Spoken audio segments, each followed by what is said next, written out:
Hi, everybody. Welcome to the Purpose People podcast. Today, of all days, we have our brightest guest in every sense of the word.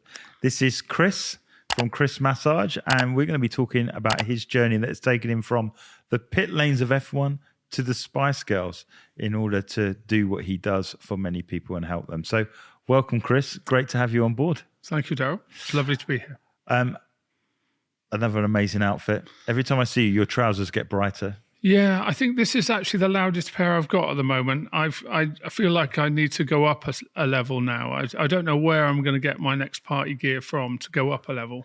Yeah, because the other ones was sheep, wasn't it? Yeah, I've got Shaun the Sheep on some. It, I've got some which are leopard skin and stripes. Those are really quite strange. But despite the fact that you think they're going to hurt your eyes, people love them. I don't know why. So for me, it's what's quite interesting is the way that you dress versus the person that you are. Yes. It's very different, I would say. Yeah, I think that's fair. It's taken me an awfully long time to assimilate the two differing parts of my personality. Yeah, and yeah. I'm quite diffident and polite. Yeah. And I'm as mad as a box of frogs.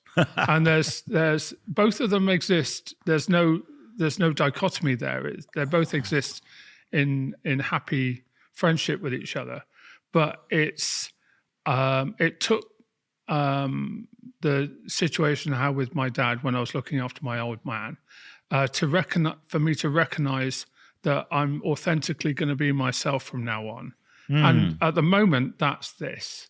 But there will come a point where I leave that behind and I do something else. But I enjoy the joy of having the wackiest trousers and the funkiest tops I can get my mitts on, because I can't even pretend to hide at that point. I'm 6'5". I do stick out like a sore thumb. Nobody misses me. I've also got a fairly effervescent personality. But I figure I want the outfits I wear to reinforce that so that there's nowhere for me to go except up and out. You mentioned that with your dad. Do you want to go into that a little bit? Yeah, I don't in mind terms at of the authentic self? Because one of the things that keep coming out of the Purpose podcast is people get to a point where they're done pretending and they want to go after something that's important to them. Yeah.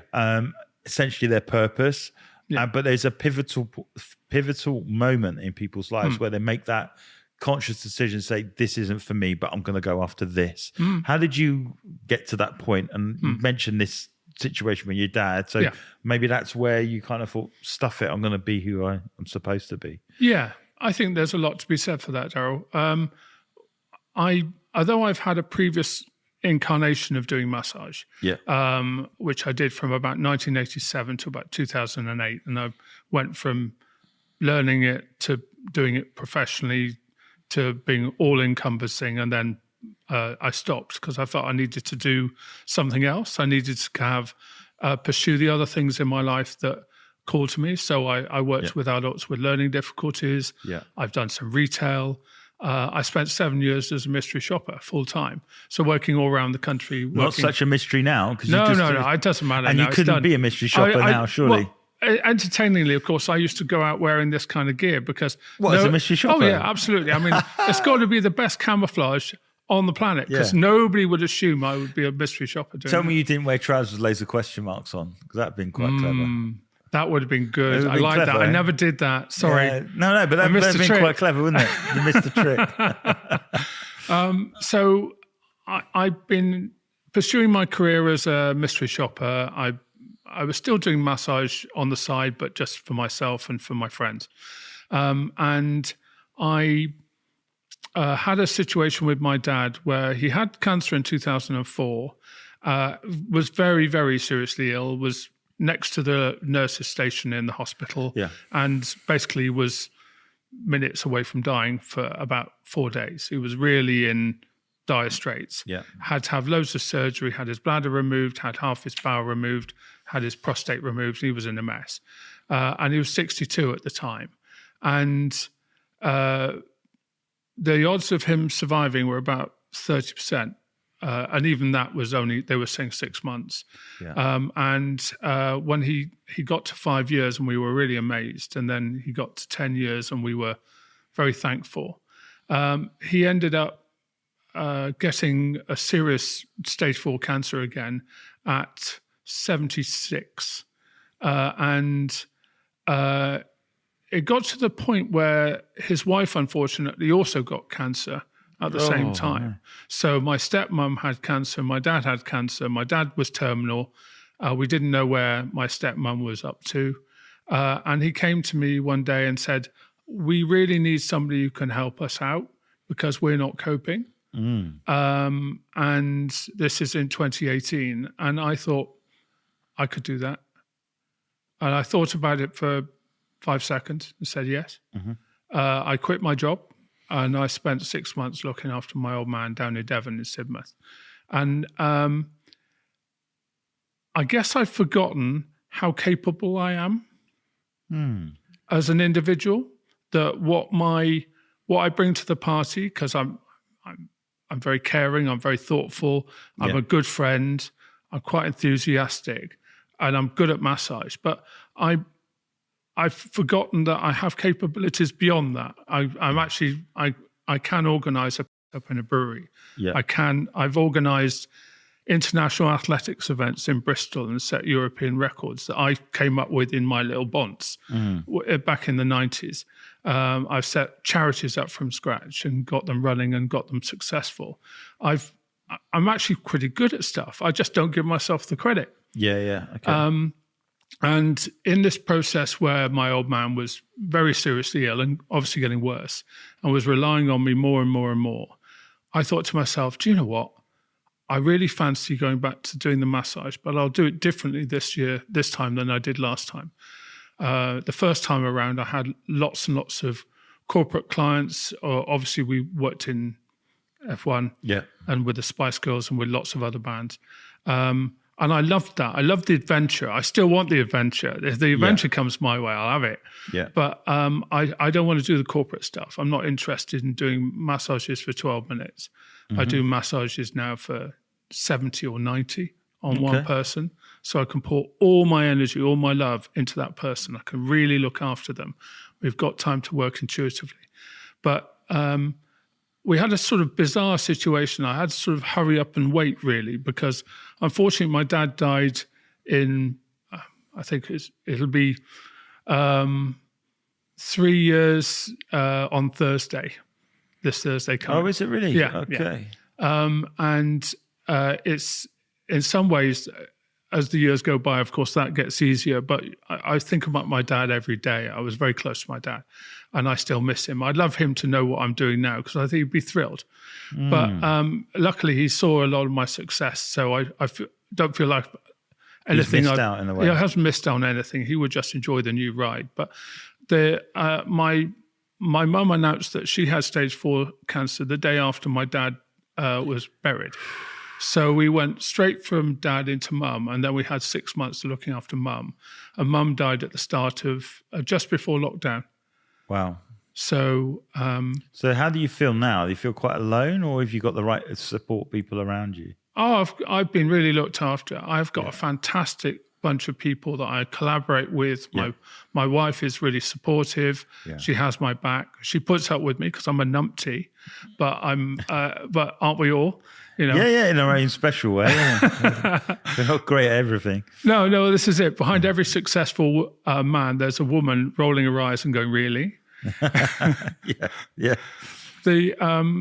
But yes, I came back to it this time because I really wanted to make a profound difference to people. But lockdown has changed what I thought I was going to do. What we've ended up with doing now as a net result of lockdown is different from what I thought I'd be doing. And it definitely calls to me. And that's where we're going ongoing. I think that's our next journey. So as you talk about, you talk about the whole pivotal moment where you realized that you needed to go back to it. What was the reasoning behind that? Did you get to the point where I've only got one life, I want to use it well and do what I'm great at? Or was it more, it's about time I grow up? What was it? Yeah. Yeah, I definitely grew up in that journey, that looking after dad, then looking after mum, Yeah. sobered me up quite a lot. Yeah. But at the same time, it's also made me embrace the fact that I'm fairly odd, and I have so much energy and enthusiasm in me, and I want to give it to other people because they can benefit from it. Now I'm targeted.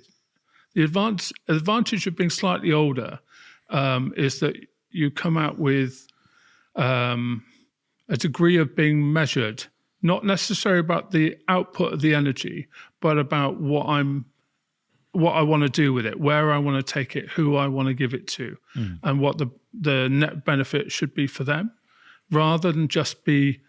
I used to do 70 hours of massage a week. Wow. I used to see 40 or 50 people a week.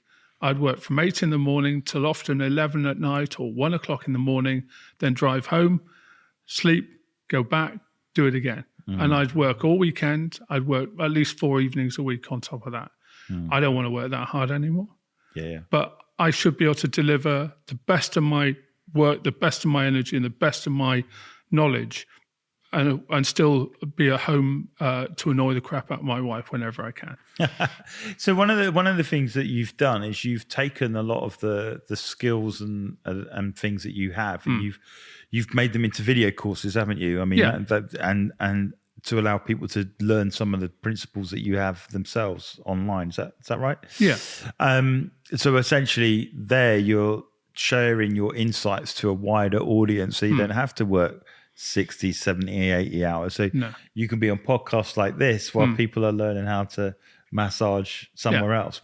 So I find that quite amazing. But just share it, because you glibbed over it lightly, but just share some of the names that you've been involved with over the years. You mentioned Formula One, the Spice Girls. Well,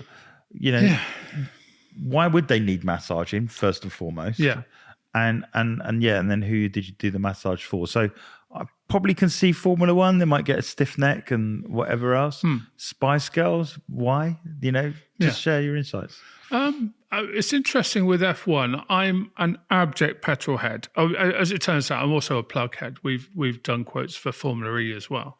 Plug head, I've heard that one before. But the bottom line for me is that I wanted from the age of 7 to work in racing. I wanted to work in Formula One from the age of 7 years old. Wow, look at that. And it took me 8 years to get Formula One from scratch. And I got there doing the thing I'm good at, which was nice. And I think of it as being... Was it particular teams, or was it just a... Well, yeah, we worked for Williams, we worked for Renault, I worked for Jordan, which is now, of course, Aston Martin. Yeah. So obviously they're doing very well at the moment. Lots of green cars at the top of the grid. Yeah. But I liked working for Renault, that's now Alpine. And I loved working for Williams because at the time they were hot. They were everywhere. Who were the drivers? It was Ralf Schumacher, Juan Pablo Montoya, I think, when we were last doing stuff with them. I missed Jenson Button's year, unfortunately. It was before my time, the year before we started there.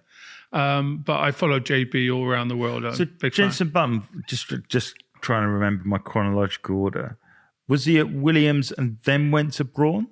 He was at Williams, then he went to Renault, then he went to BAR, that turned into Honda. That's right, and he left there, didn't that was he? Brawn, then eventually, and then of course he went to McLaren. Yeah, and I was thrilled when he won his world championship. I followed him for a long time by then. I followed him since Formula 3. Yeah. And I follow guys and girls from Formula Ford, from Ginetta Junior Championship. So I follow them from club racing all the way up. Really so into it. I like anything with wheels and an engine of any nature. And I've raced cars myself. I'm not very good. I'm not fast enough. What do you race? I had 2 tin top cars, and I used to do drag racing and hill climbing and sprinting. I did 12-car rallies. I did auto testing. Wow. I had some fun with it. I'm not very talented as a racer, but I did love doing it. I didn't care about winning or losing, which means I was a terrible racing driver because you need to be a megalomaniac and also completely devoted to coming out on top. And that was never my motivation with it. It was just nice to play. So do you follow Formula One now still? Yeah. Oh, yeah. So what are your thoughts on Hamilton? Because I can't watch it at the moment. I'm still hurting from that last corner. I literally get frustrated. I've watched the 2 races this season, and I'm frustrated that the Verstappen's doing so well, but I'm just thinking he shouldn't be anywhere near where he should be. No, I know. It feels like he shouldn't be walking on water right now, and he definitely is walking on water right now. He is. That car is absolutely mighty, and I don't think he's going to put a foot wrong this year. I love somebody to surprise us. I love it if Charles Leclerc got that Ferrari working properly. Yeah, I suspect that Alonso is going to be more of a thorn in his side actually than the Ferraris this year, and I'm fine with that because that boy can do. He's of the drivers, he's one of the only people we've actually done massage on. I've done Alonso, and my cousin Jeanette did Mark Webber. Mostly what we were doing was corporate stuff. And even when we were doing the teams, we were doing people working on jacks or people in the production departments. We weren't necessarily getting our hands on anyone famous there. So so that's obviously Formula One, and we kind of get that. What about Spice Girls? What was that for then? They did their 98 World Tour all around the world. And while they were away in America, Jerry decided to slip off. Now, of course, connected to Red Bull, by the way. Connected to Red Bull. Connected to Christian Horner, married to Christian Horner with children now. And she seems to have a great life with him. I've not met Jerry, but I as a way of cheering up the Spice Girls at the end of their world tour, they had 4 dates left in the UK, and we did all 4 dates for them in the UK, which was great fun and a wonderful, unexpected bonus to do that sort of crew. I only did massage on Sporty Spice. Right. I met them all. I thought they were all nice people, with the possible exception of Victoria Beckham, who was quite miserable. But what are you going to do? Her sister was nice. Wait, how long ago was that? Oh, 1998. So long time ago. Yeah. And of course, they were at the zenith of their powers at the time. So they were a big deal at the time. Yeah. So, but if I'm honest, Daryl, we had as much fun, if not more, looking after Faithless, which is a dance band. Yeah. Yeah, and he's just recently died. Unfortunately died just before Christmas, Maxi Jazz. And I have a strange memento in my head that obviously I can share with you, but I can't share with him anymore, damn it. But I did a gig for them in London at the Shepherd's Bush Empire. They had me backstage doing massage. I looked after some of the crew. I'd done the bands, the support band and the main band, obviously Faithless. And then unusually for me, I was loitering at the back of the stage. Normally, I would have gone round to the side and actually watched it from the audience's point of view. Yeah. On this occasion, I stayed at the back of the stage for some obscure reason. I can't give you a straight answer. And after 3 songs, Max came off stage, and he was like, "I'm off for 8 minutes while they're doing another song," sort of thing. He didn't explain that. He just kind of said, "Ugh." And I did him a head massage for 5 minutes, 6 minutes. Just a really nice detailed one, because I'm so comically tall. Although he was a tall man himself, I could reach everything and not be struggling. So I did him a really intense head massage. He gives me a hug and he goes straight back on stage. And I've never felt more rock and roll than that. And I've run other bands. I play samba. I'm a drummer. But are you a drummer?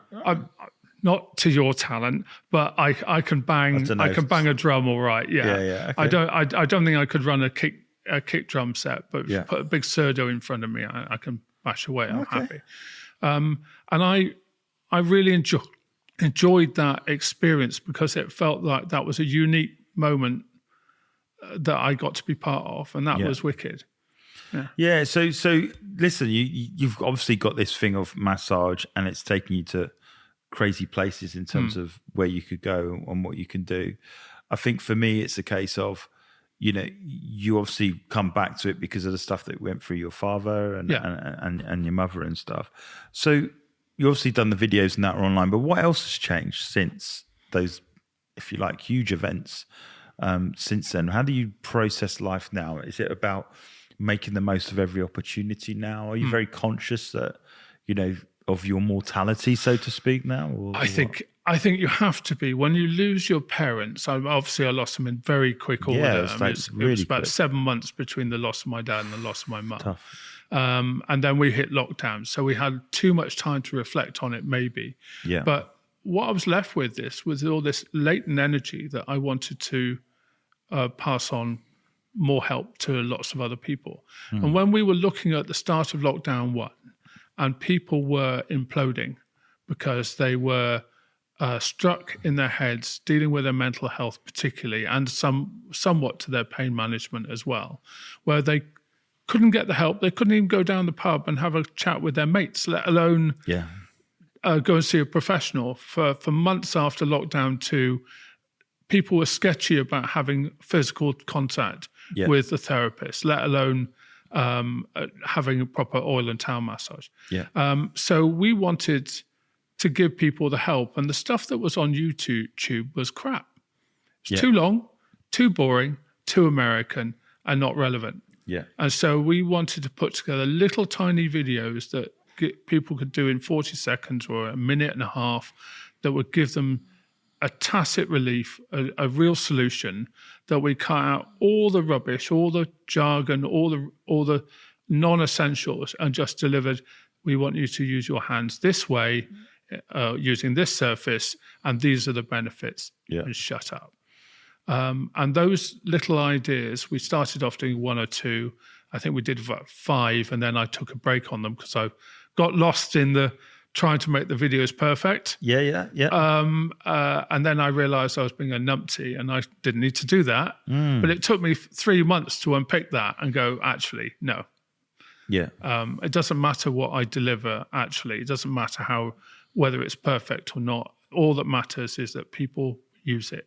Don't care after that. So one of the things that you've done is obviously you've been working with some people that are, essentially chained at a screen. The crazy thing is we consume content and we're at these screens for a vast amounts of time.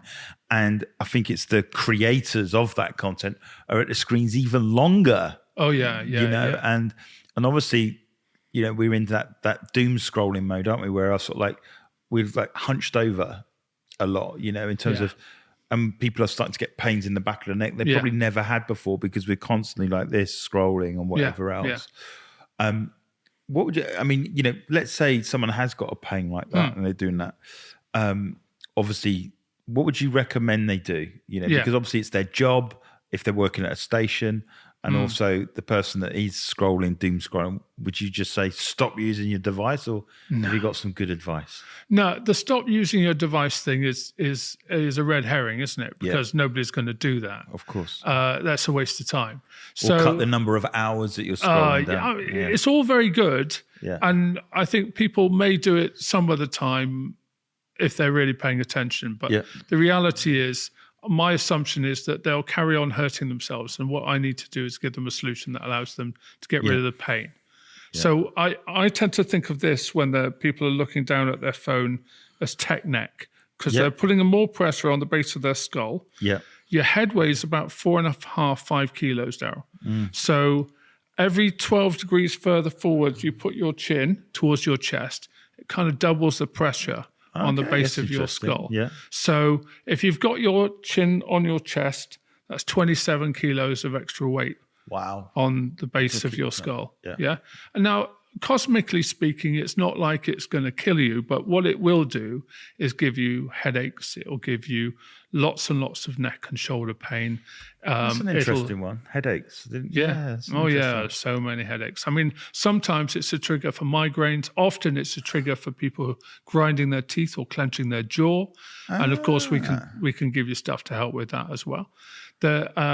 We've just written an amazing little PDF that we're going to do, which is all about really helpful tips for eye strain, and we've done another one for people who are grinding their teeth and clenching their jaw. But I find it interesting about that is because, I used to get because when I used to like work in graphic design, like I was actually doing the job rather than directing people doing it. I would often finish a long project, like a magazine or something like that. Yeah. And then I'll get a cracking migraine. And my initial presumption, if you like, was that it was the screen doing it. When in fact, you've probably highlighted it's actually maybe my posture that was doing it. It's your posture. It's holding your breath all the time as well. Wow. So if you spend all your day working in minute detail, whether that's on a screen or with something small in front of you, you will get caught up in holding your breath, because we all do. So you hold your breath for 40 seconds, 50 seconds, a minute, because you're focused in on that. You're not thinking about what you're doing with your breath. You're not thinking about how you're carrying yourself and what energy you're giving out. And you're not moving. And of course, people are getting cold and people are getting stuck because they're stiff as a board and they haven't moved for 3 hours, 4 hours, 5 hours. Yeah. And so they're cold and they're feeling broken and their energy levels have gone off a cliff. So we encourage people to move every 45 minutes. We get them shimmying and shaking. We get them vibrating and moving. And even if it's just for 2 minutes, even if it's a change of scene, as well as using the loo or going to make a cup of tea, move your body, get out, because that energizing effect, that oomph, will last for probably another 40 minutes, 50 minutes, might give you the energy you need to finish a project and still be present. So interesting enough, because one of the things I've seen with, obviously being on social media is that going up against the wall and putting your hands up, and there are often ways to almost correct the posture, but is it as simple as having breaks to eradicate that, or is it can you fix that tech neck scenario? Is it like, if you are, do you bring the phone up here and look at it that way as opposed to like there? That helps. That definitely helps. It's not a bad solution. Putting it somewhere so you don't actually have to use your hands, so you can keep your hands for other things. Yeah. Waving them about, doing stuff, maybe massaging yourself. Yeah. This gives people back control. And I always think that the biggest benefit I have as presenting this self-massage stuff is giving people back control over their pain, giving people back control over their breath and maybe their sleep, which is a nice Brucey bonus. Yeah. And on top of that, it's the fact that they can own it. Yeah. And I like the fact that people can own it, that people can walk away from a session with me feeling like they've got the tools they can pull out of the bag that will get them out of a hole. Now, it's not as detailed or as technical or as immersive as what I would do with them. Yeah. It can't be. No. I'm not expecting them to deliver that for themselves. No, but you're giving them tools that they wouldn't ordinarily have had. For instance, I spent a lot of time with a personal trainer a few years ago, and he basically, when I was walking or doing exercise, I think it was, I was getting really bad pains in my calves. And he said, you are the absolutely atypical person that has that problem. And I was like, okay. He said, so you're sort of like, you're just over 40. This I was at the time, just over 40. He said, you probably played football for years. I went, yeah, probably 25 years or whatever. So I said, yeah. He said, and you didn't warm up, did you? And I was like looking at him like, no, I didn't. I used to rock up, get my kit, kick a few balls, try and put it in the top corner, knock it in the trees or whatever it was, and then whistle goes to go on. Yeah. But he said what happened is that over a period of time, he said it wasn't that you were getting older and slower, it's just your muscles were not being worked on your calves. No. And so he said because you got like fibers in your calves, so they were essentially knotting. Yeah. And I wasn't aware of it until I stopped and then started again. And then you start to feel the aches and the pains that shouldn't have been there. And so he used to do like sports massage on my calves or whatever. And I remember thinking, oh my gosh, and when you're 20, it's like, I'm never going to get old. No. I'm never, you just got that, I don't know where it's in you. You're just like going to be young forever. You're going to play football forever. You don't have to think about this sort of stuff. And it was like, at that point, I was thinking, oh man, and he said, a lot of people think they lose their pace as they get older. He said it's not necessarily the case. It's more the fact that their body can't sustain it because they weren't doing what they were supposed to do all those years previous. So he introduced me to a roller, the whole rollers and stuff like this. Very good idea. I like the roller. And that kind of switched me on to the whole massage thing of, it's not just about scented candles and relaxing. Sometimes it's about getting the best out of you as a person, whether in sports or just general fitness. And obviously business practice, because I know you've been working with like team at Ardman, for example, who are hunched over screens creating magical stuff, but again, fall into bad habits, So I think the massage, from my understanding now, which I didn't give a great deal of weight to, now I'm like, now I get it. But it's always pain that teaches us, eh? Yeah. I mean, I like the fact that you in lots of ways you recognise that the foam roller is your friend. Yeah. Because you can control how much power you give that. So you can control how much pain you're in whilst you're getting the benefit of that. Yeah. And if anyone ever wants a relaxing massage, like a hot stone massage or a nice relaxing massage, I am not your boy. Yeah. Because I will hurt you. Not because I actually want to hurt you. You would heat the stones up so hot? Yeah. So to beat them over to head with people, I'm sure that's wrong. Or they'd burn right through them. But I want people the next day after they've seen me to be in a little bit of pain, like they've had a sesh down the gym. Yeah. I'm actively looking for them to feel different than they did before we started the massage. Yeah. Because I'm not looking for an effect that lasts a few hours. I'm looking for an effect that lasts weeks. Yeah. I aim to get my clients to the point where between sessions, they forget why they booked me.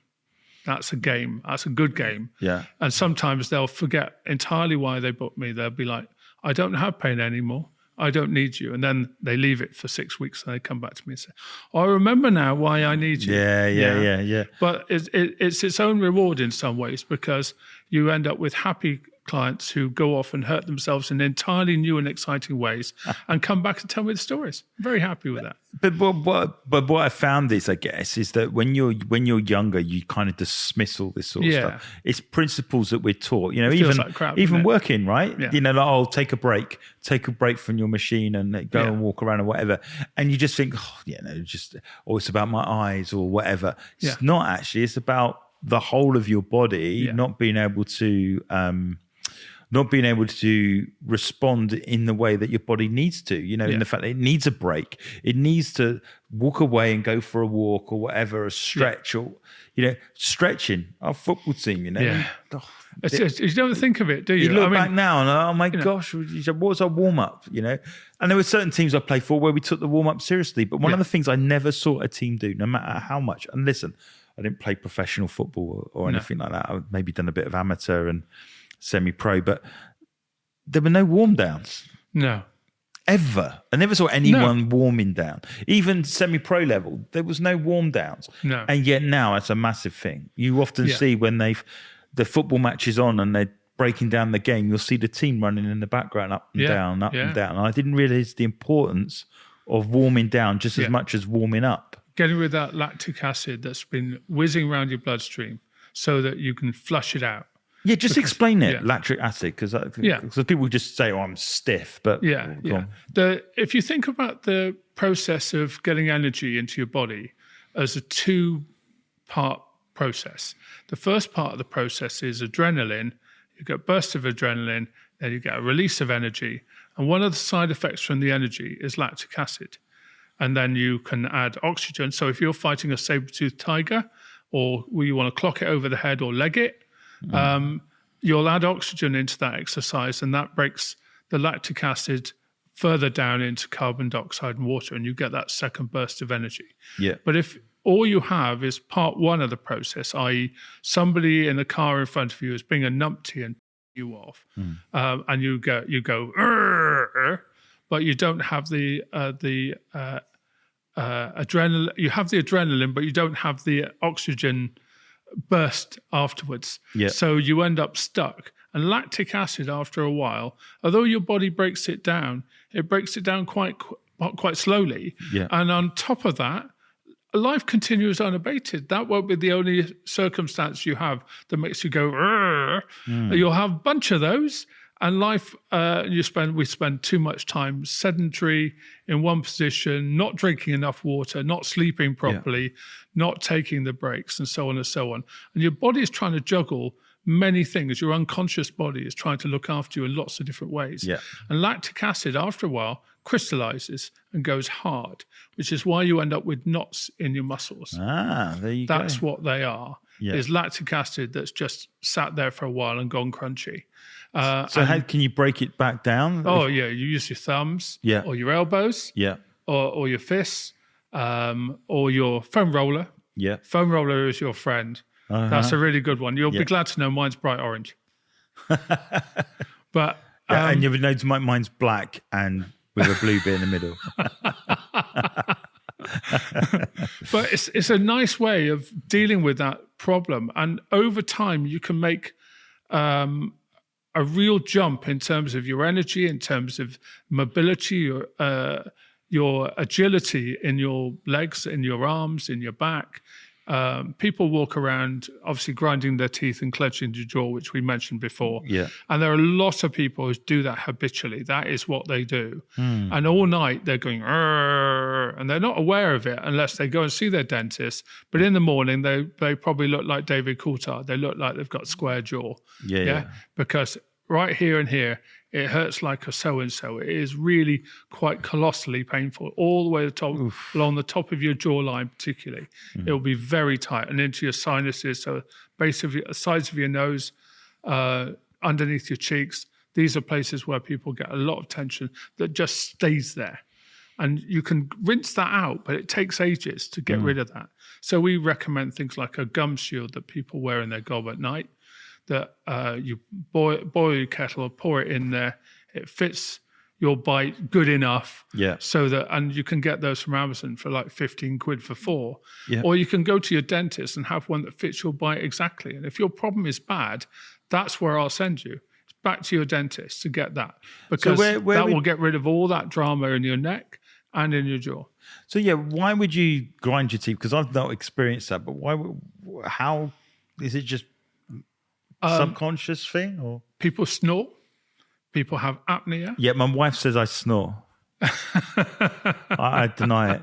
No, go on. There's things you can do to help not snore. The taping your mouth up at night, not entirely, because obviously I think Claire would probably do that or tried. It's a dangerous information to give out at this stage. I was having a dream that I was a hostage taken captive. There's a lot to be said for that. But if anything you can do that allows the back of your throat to stay coherent means that the risk of you snoring and or having the ongoing thing, which is obviously sleep apnea, where you stop breathing for a bit. Yeah. Those instances can be reassigned. You can get back from being a snorer to not being a snorer. It takes a few weeks, but you can get back to it. But I just used a little bit of surgical tape a couple of times on my mouth in different places, so I could still breathe through my mouth. It's still open. Yeah. But it means I don't go. Yeah. Okay. Unfortunately, it's still drool and stuff. I can't do anything about that. But I think sometimes it's the bruising that I wake up with in the morning.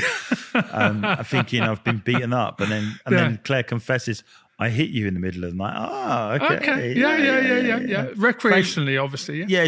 Thankfully she doesn't do that during the day. But the snoring stuff, because I'm never used to snore, but I am.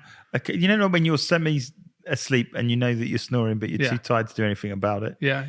I've had a few of that recently. We've got fantastic books we recommend for people that help with things like this. I mean, this snoring is a small problem unless it's obviously your partner and you're noisy, and it's easily dealt with. It's a small problem to me. Yeah, this is a very big problem. Possibly a big problem to Claire. But against that, the apnea is an ongoing condition that obviously comes with lots of caveats and side effects. Yeah. Some people who grind are doing it because the back of their epiglottis, the back of their throat, effectively is collapsed and the snoring is a side effect from that. Okay. And anything that you can do where you're breathing through your nose rather than through your mouth will solve that again. It takes a few weeks to get you back to that. I've got, I say, great books that talk about this, where people have actually gone through this exercise. Claire will be subscribing or signing up straight after this. Also, if the book's heavy enough, of course, she can hit you with that. It'll save her elbows. I'll tell you another thing, right? I caught her the other day snoring, so I recorded it. So nice. I have it now. So it's not just hold me. that over her. Yeah. Like a sword of Damocles. Yeah. And some people, of course, have a misaligned jaw. Yeah. So they have an overbite, or their teeth don't sit together properly. Now, most of us don't close our jaws all the time. We might close them whilst we're chewing, or if we're sneezing. But aside from that, we don't probably actually shut our jaws consistently. Yeah, you might do it if you're in pain, but so that whole biting hard is in itself a problem that leads to more pain here. But it's not just in the jaw. It leaves a lot of pain just behind your ear that then travels down the side of your neck. So people get frozen shoulders and trapezius problems, which are a side effect from grinding rather than the whole story. So let's just going back to it. So there's a couple of things you've talked about. You talked about snoring and they're basically, there are ways around it, simple things. They talked about neck, and there are simple things to do that. And I think that's what I like about exploring and listening to you and talking to you about these things, because you have solutions via massage that fix general things that we can all relate to. Yeah. So for many women that don't snore, for example, and their husbands do or their partners do, there's a solution for it, And sometimes, guys are having to buy stuff to stick on their nose or whatever else. And you're saying, they're all fixes, but you can actually get to the root cause. Yeah, you can get to the root cause and deal with it. It'll go away. Yeah. You don't actually have to have something that habitually you take that's a Band-Aid for it. You can actually get rid of the problem. Yeah. And that's nice to be able to give people that. We do lots and lots of stuff on people's hands to get, and on their upper chest to get people out of their head. So we deal with a lot of mental health stuff as well. Right. And it's slightly more innocuous as to what the benefits of that are for people, except using those triggers will help you get out, allow you to breathe and blink. Yeah. And I like people breathing and blinking. So we're always showing people one on the hand, which is on the center of the hand with a pad of your thumb. And of course, when you've got children, people do this. Children do this. They rub their hands when they're stressed. When you give them a telling off, that's interesting. They'll do this. It's like, it's an unconscious thing that people do. But it scores because what it does is it drops your pulse rate, drops your blood pressure, and it gets you out of your head. So it stops you going whir, and just gets you going. That's all it does. And again, it goes back to these are practical things that all people experience. But you're like saying, well, these are the things that you can do to get around these things, which is why what you do, Chris, is really interesting. And the more I talk to you, the more I hear about it, the more I think, okay, these are things. And, we talked about, didn't we, a few weeks ago when we talked about the whole drumming thing. Yeah. Because I was drumming at the same time as doing boxercise, which meant a whole lot of pressure on my wrists. And so basically, if you know anything about boxing, you got to keep your wrists stiff. Yeah. And if you're drumming as well, that's a lot of tension on that's there. That's a weak joint. That's a weak joint for most people, and regardless of how much you strengthen it, that's something that's likely to be more fragile. And then obviously using the computer as well, and writing as well. It's just all this pressure on here. And I think you did a few little things with my hands. Yeah. And by the end of it, I was like, oh, that feels a lot better. And obviously that's for a moment in time. And obviously to get through it, there'd probably be a whole course of action. Yeah. But that's what I find very interesting, because I think when I met you and you hear about massage, and it's almost like don't judge a book by its cover. Yeah, You often think you don't seem scientific, but when you talk it through with you, there's a lot of scientific information there. Yeah. Knowing the physiology makeup of somebody and where the points are that help people. So for me, it's like, I'm sure there's a whole load of people listening going, oh my gosh, snoring is a real problem, and now where's that video that solves that problem? Yeah. And are they some of the videos that you've covered or done, or are they to be covered in the future? We've got PDFs that are specifically about eye strain and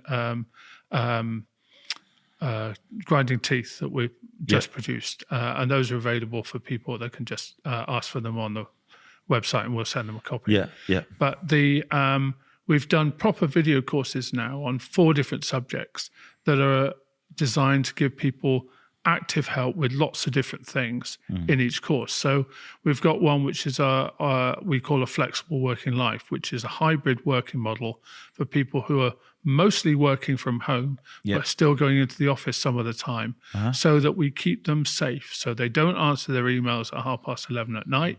They turn off their blue screens after a certain amount of time so that they can sleep better. Yeah. It's simple things like, what temperature do you have your bedroom at?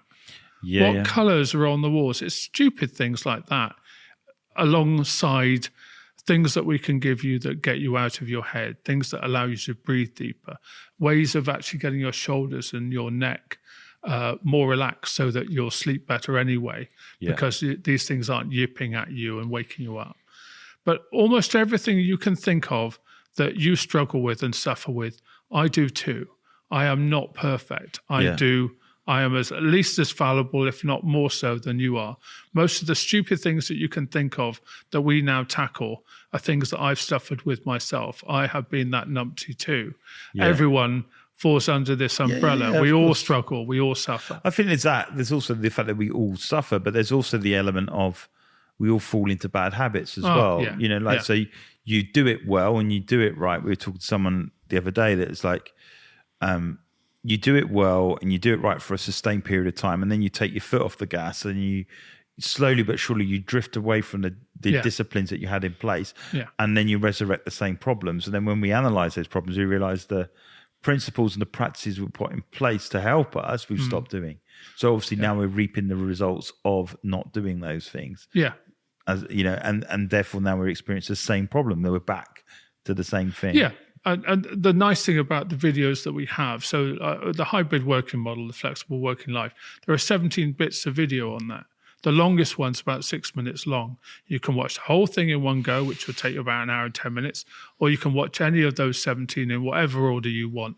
So you can practice the moves that we've got for you that are well lit, and we did them professionally on a boat. I've seen them. They look great. Tidy. They're really cool. And I'm really pleased with the way they've come out. They're not perfect, but they'll do, because they've got the right information that people can access. But we've got another one which is on positive pain management, which is all the massage tools I could think of. And trust me, I can think about massage moves for days. Yeah. So we've got like 28 moves on there. On top of that, we've got one which is about mental health self-care, which is all the things we can think of that not just help you if you're struggling, but help your mate if your mate's struggling. Yeah. Give you tools that you can use to help your friends, to help your family get out of a hole they can't work out how to climb the walls. We can give them the tools that they need for that. And the final one's screen fatigue. So people are sat in front of screens all day. We want to get them away from the screen as much as possible. I want you to do Zoom meetings in the garden, on a park bench. I want you to get outside and blink. Go for a walk and do it. Put your Bluetooth on. It's an interesting one, because one of the things I found in lockdown, and I think a lot of people didn't make the connection until about 6 months into it, was why does every single call that we have to be on a video? Yeah. And I started doing it. I might have a Zoom or a Teams, and then I would just go for a walk and do the call. Yeah. Because it just broke it up, because it was like, having been sat in networking online, for example, for 2 hours, people sit in a often in a controlled way, because nobody wants to seem like a fidget. Nobody wants to be impertinent to the rest of the people in the room. But you could do that meeting and just tap in on chat so people know that you're paying attention, know that you're present. But on this call, I'm choosing to leave my screen off. I am not engaging with that because I want to do things with my hands. I want to go out. I want to be able to engage with the world I'm in. I can still listen. I'm still present. And if anything, your concentration goes up. Your focus is improved because actually you're waking yourself up. Yeah, and I think that's probably why things like Clubhouse took off in the middle of a thing, because people were so sick of staring at the screen, whereas Clubhouse, I could stick it on, I could participate in the conversation, but I could do other things at the same time and multitask or go for a walk and whatever else. So just to close, Chris, what other tips? We talked about tech neck, haven't we? Talked about snoring. Is there any other common problem that you think you could solve? Yeah, because you've solved a couple already, but are there any other common problem that you keep coming up against? You say, well, it's quite simple. You just do X, Y, and Z to add a bit more value to the audience. Yeah. I think my favorite one that I love to show people is one for your shoulders, because everyone carries tension across from the base of their ear, side of the neck, all the way down to the top of their arms and beyond. Yeah. A lot of people have got frozen shoulders where essentially they can't raise their arm above about halfway.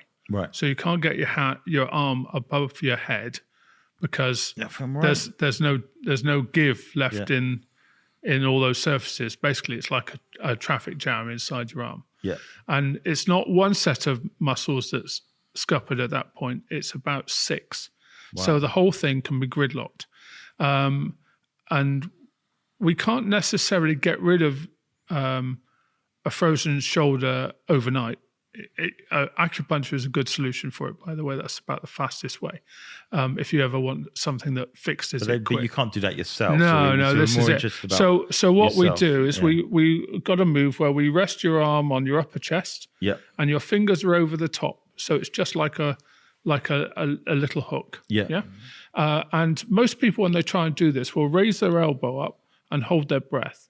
Neither of which is any good for you. Right. So we want you to keep your arm on your upper chest and pull your elbow across. Okay. So this is a more gentle way of getting to that work that hits the brief. Yeah. Now, if you want to make it deeper, Daryl, and I know you're a man who likes strong moves, so I think you will. I want you to take your middle finger and put your index finger against it. So you're crossing your fingers. And now what we can do is we can use the tip of your middle finger and use it more as a point. Okay. And if you do that now, you'll really know about it.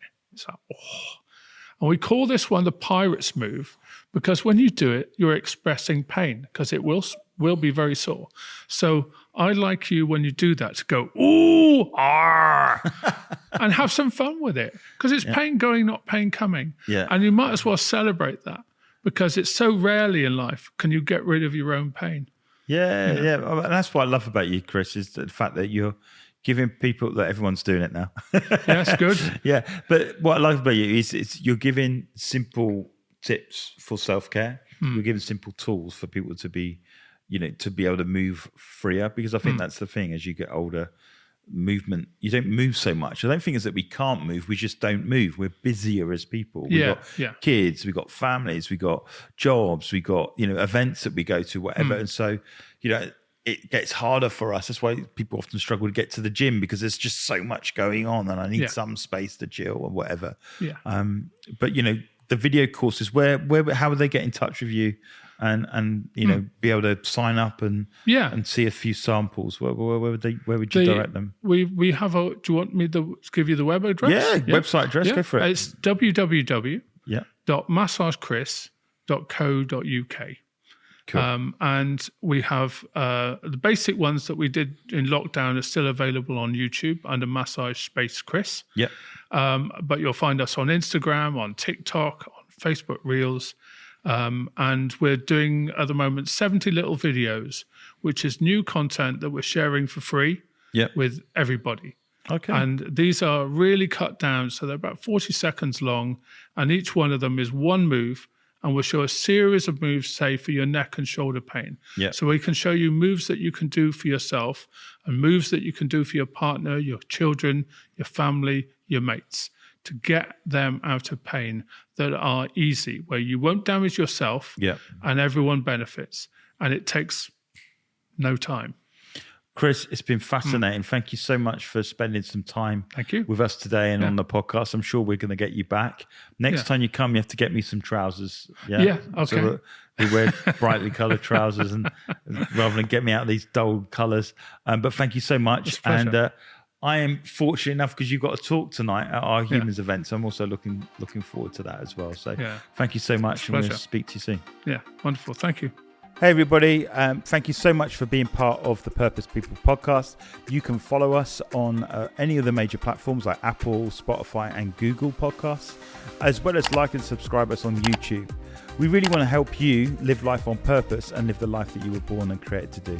One of the things that we do is we're giving you plenty of free tools to actually help you live a life on purpose for purpose.